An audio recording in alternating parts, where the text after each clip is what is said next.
बिस्मिल्लाहिर्रहमानिर्रहीम। अस्सलाम वालेकुम नाज़रीन कराम। आज जो मुस्लिम नून की ख्वाहिश थी और नवाज शरीफ सब चाहते थे,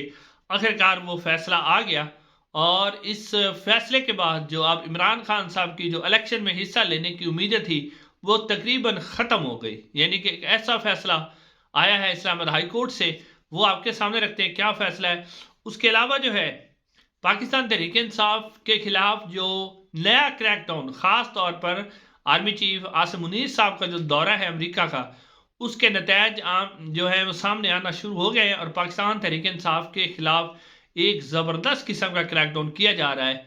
और आज भी बहुत से उम्मीदवारों से कागजात नामजदगी छीने गए और उन्हें गिरफ्तार भी किया गया। वो भी सारी तफसीलात आपके सामने रखते हैं। आप लोगों से गुजारिश है कि चैनल को ज़रूर सब्सक्राइब कर दें अगर अभी तक आपने सब्सक्राइब नहीं किया। नाज़रीन, सबसे पहले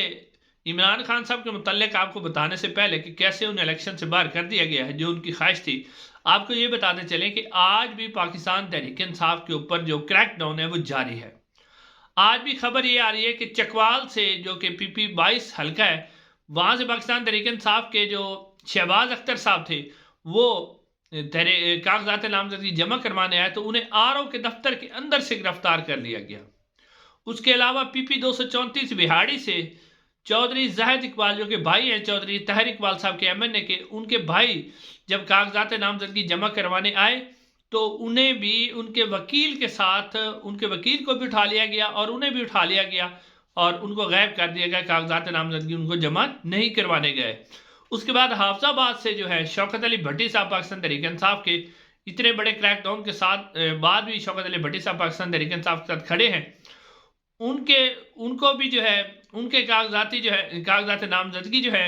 वो DSP साहब ने बाकायदा खुद छीन लिए। उसके बाद शौकत अली भट्टी और उनके वकला जो है DC साहब के दफ्तर में गया। DC साहब जो कि खातून है, उनसे कहा गया तो उन्होंने कहा जी कि मैं क्या कर सकती हूँ, अगर आप मेरे पास कागजात लेके आएंगे तो मैं कागजात जमा करूँगा, रास्ते में अगर कोई छीन लेगा तो मैं उसके बारे में कुछ नहीं कर सकती। नाज़रीन, आप यहाँ से अंदाज़ा करें कि जो रिटर्निंग अफसर होता है उसके पास सारे इख्तियारात होते हैं, लेकिन वो क्या बेबसी, यानी उन्होंने टाल दिया कि मैं तो कुछ नहीं कर सकती। उसके बाद DPO के पास क्या है, DPO साहब ने बजाय इसके कि वो उस DSP को बुलाते और कहते कि ये तुम क्या कर रहे हो, फ्री और फेयर इलेक्शन किस तरह होंगे, लेकिन उन्होंने कहा जी मेरे पास तो मैं क्या कर सकता हूँ, बस वो रास्ते में किसी ने छीन लिए तो मैं कुछ नहीं कर सकता।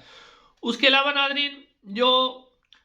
ईमान ताहिर साहब हैं, जो मेजर ताहिर सादिक साहब पाकिस्तान तहरीक इंसाफ के सीनियर रहनुमा अटक से, उनकी बेटी हैं, उन्होंने भी इतलात दी हैं कि जो उनके तईद कुनिंदा थे, यानी जिन्होंने तईद करनी थी जो इलेक्शन कागज जमा करवा, तईद कुनिंदा को उठा लिया गया है और उनका कोई पता नहीं वो कहाँ पर है, यानी अब यहाँ तक गिर चुके। उसके बाद सियालकोट में से भी जो हैदर अली गिल साहब हैं पाकिस्तान तहरीक इंसाफ के रहनुमा,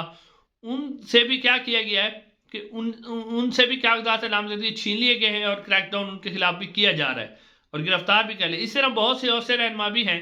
जिनके खिलाफ इस तरह का क्रैकडाउन किया जा रहा है। लेकिन अब पाकिस्तान तहरीक इंसाफ ने बाकायदा तौर पर चारों जो हाई कोर्ट है उनके अंदर भी रेड पटिशन दायर की है और सुप्रीम कोर्ट ऑफ पाकिस्तान में भी रेड पटिशन दायर की है। अब देखते हैं कि इसके ऊपर कब अमल दरामद होगा, क्योंकि कागजात नामजदगी जमा करवाने का कल आखिरी दिन है। अगर पाकिस्तान तहरीक इंसाफ के या कागजात नामजदगी जमा ही नहीं हो सकते तो वो कैसे इलेक्शन लड़ेंगे। इस वक्त नाजरीन, उस हर बंदे जिस पर शुबा भी है कि ये अब कागजात जमा करवाने के बाद तहरीक इंसाफ के हक में जाएगा, उसको फौरन उठा लिया जाता है, उसके खिलाफ सख्त किस्म का क्रैकडाउन किया जा रहा है। तो आप यहाँ से आपको अंदाजा होगा कि किस तरह के फ्री एंड फेयर इलेक्शन हो रहे हैं। इस वक्त तकरीबन आवाम जो बच्चा है उसको भी पता चल चुका है कि ये कौन से इलेक्शन है, कैसे इलेक्शन है। पाकिस्तान की तरीक का मुनफरिद इलेक्शन है जो अब होने जा रहा है, जिसमें बाकी सारी पार्टियों को आप जो है हर किस्म की सहूलियात दे रहे हो, लेकिन पाकिस्तान तहरीक इंसाफ के खिलाफ एक क्रैकडाउन किया जा रहा है बड़ा सख्त किस्म का। अब नजर आते हैं अगली खबर की तरफ कि इमरान खान साहब को जनाब बाकायदा तौर पर, जो कि एक प्लान था, एक मंसूबा था, और उसके तहत इमरान खान साहब को आज जो है बाकायदा तौर पर इलेक्शन से तकरीबन बाहर कर दिया गया है। और ये बाहर जनाब किया है इस्लामाबाद हाई कोर्ट के मोहतरम चीफ जस्टिस ख्वाजा आमिर फारूक साहब ने, जो कि हमेशा से इमरान खान साहब के जितने भी फैसले होते थे या तो उन्हें लगाते नहीं थे किसी मुकदमे को, जब लगा लेते थे तो फैसला नहीं करते थे, जब फैसला कर लेते थे तो कई दिनों तक महफूज रखते थे। آج بھی انہوں نے 3 ہفتے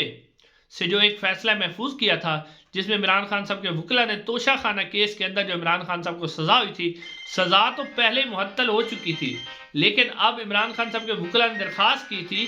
کہ ان کی جو سزا معطل ہو چکی ہے لیکن فیصلے کو بھی معطل کیا جائے۔ اس کے اوپر جسٹس جو عامر فاروق صاحب ہیں انہوں نے یہ درخواست سن لی تھی اور اس کے اوپر فیصلہ محفوظ کر لیا تھا اور 3 ہفتے تک فیصلہ محفوظ رکھا، اور آج عامر فاروق صاحب نے یہ فیصلہ سنایا کہ عمران خان صاحب کی جو فیصلہ معطلی کی درخواست ہے وہ خارج کی جاتی ہے اور عمران خان صاحب کا فیصلہ جو ہے وہ معطل نہیں کیا جائے گا۔ اور اس کی وجہ انہوں نے یہ بتائی کہ جی کیونکہ پہلے عمران خان صاحب کے وکلا نے سزا معطلی کی درخواست دی تھی تو سزا معطل ہو چکی ہے اور فیصلہ جو ہے وہ اب ہم معطل نہیں کر سکتے، اس کی جو درخواست ہے وہ مسترد کی جاتی ہے۔ اس کے علاوہ انہوں نے سپریم کورٹ آف پاکستان کے فیصلے کا بھی حوالہ دیا معذرت کے ساتھ کہ سپریم کورٹ جو ہے وہ کہہ چکی ہے کہ اگر کسی کی سزا بھی معطل ہو جائے تو پھر بھی جو نااہلی قائم رہے گی۔ اب ناظرین یہ وہی جسٹس خواجہ عامر فاروق صاحب ہیں جو کہ تیز ترین انصاف نواز شریف صاحب کو انہوں نے ایون فیلڈ میں دیا۔ العزیزیہ ریفرنس میں آپ نے دیکھا کہ کس طرح نیب کہتا رہا کہ آپ یہ ریفرنس واپس بھیج دیں، ہم نیب عدالت میں سے کانسٹیٹ کریں جو ہے اس کا مقابلہ کریں گے اور نیب عدالت میں ہم اس کو چلانا چاہتے ہیں، لیکن خواجہ عامر فاروق صاحب نے کہا کہ نہیں جناب، اس طرح نواز شریف صاحب کو شاید دیر نہ ہو جائے، نواز شریف صاحب کو انصاف میں اپنے ہاتھوں سے دوں گا۔ اور انہوں نے جناب العزیزیہ ریفرنس میں بھی دوسری سماعت پر نواز شریف صاحب کو باعزت بری کر دیا اور عمران خان صاحب کا فیصلہ انہوں نے دبا کے رکھا اور اس لیے 3 ہفتے نہیں سنایا تاکہ عمران خان سپریم کورٹ نہ چلے جائے۔ اب انہوں نے اس وقت یہ جو فیصلہ سنایا ہے اس کی وجہ صرف اور صرف ایک ہی ہے کہ اب سپریم کورٹ آف پاکستان میں اگر عمران خان صاحب جائیں گے، ابھی سپریم کورٹ آف پاکستان کے اندر چھٹیاں ہیں اور چھٹیوں کی وجہ سے جو ہے سپریم کورٹ آف پاکستان کے اندر بھی عمران خان صاحب کے کیس کی سماعت نہیں ہو سکتی، اس لیے انہوں نے اب یہ فیصلہ دے دیا ہے جس کے بعد آپ کو یہ لگے گا کہ جناب عمران خان صاحب اب جو ان کا مطلب سوچا جا رہا تھا، ان کے وکلا نے بتایا تھا کہ عمران خان صاحب 3 حلقوں سے الیکشن لڑیں گے، تو ان کی وہ ساری جو الیکشن لڑنے کی امیدیں تھی وہ دم توڑ گئی ہیں، اب وہ الیکشن نہیں لڑیں گے۔ ناظرین اب جب وہ الیکشن نہیں لڑیں گے اور آپ نے دیکھا کہ یہ فیصلہ اس وقت آیا ہے تو ناظرین اس کا جو ڈائریکٹلی تعلق ہے، جیسے کہ ہم پہلے بھی آپ کو بتایا خواجہ ناصر منیر صاحب جب امریکہ گئے ہیں تو پاکستان کا جو سیاسی ڈھانچہ ہے وہ وہیں سے بن کے آنا ہے، تو اب وہاں سے جو رپورٹس ہیں وہ مل چکی ہیں، اسی لیے پاکستان تحریک انصاف کے خلاف سخت قسم کا کریک ڈاؤن بھی کیا جا رہا ہے۔ عمران خان صاحب کو الیکشن میں لڑنے کے لیے بھی آج ہی فیصلہ سنا دیا گیا ہے۔ یہ سارا کچھ اور اس سارے کا تعلق جو ہے وہ امریکہ میں موجود جو ہے ہمارے آرمی چیف جنرل ناصر منیر صاحب ان کے دورے سے ہے، اور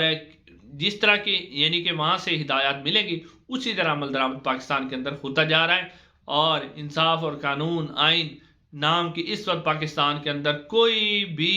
آپ کہہ سکتے ہیں کہ کہیں کچھ آپ کو نظر نہیں آتا۔ جنگل کا قانون ہے، جس کی لاٹھی اس کا بھینس کا قانون ہے، جس میں چاہے جس کے گھر میں چاہے چھاپا مارو، جس کی ماں بہنوں کے کپڑے پھاڑو، آپ کو کوئی نہیں پوچھے گا۔ ناظرین یہ پاکستان کی تاریخ کے پہلے الیکشن ہیں جو آپ کو اتنے فری اینڈ فیئر الیکشن ہوتے ہوئے نظر آ رہے ہیں، یعنی جس میں صرف گنڈا گردی استعمال کی جا رہی ہے۔ ناظرین آج کے لیے اتنے ہی، چینل کو ضرور سبسکرائب کیجیے گا، انشاءاللہ اگلی ویڈیو ملاقات ہوگی۔ السلام علیکم ورحمۃ اللہ۔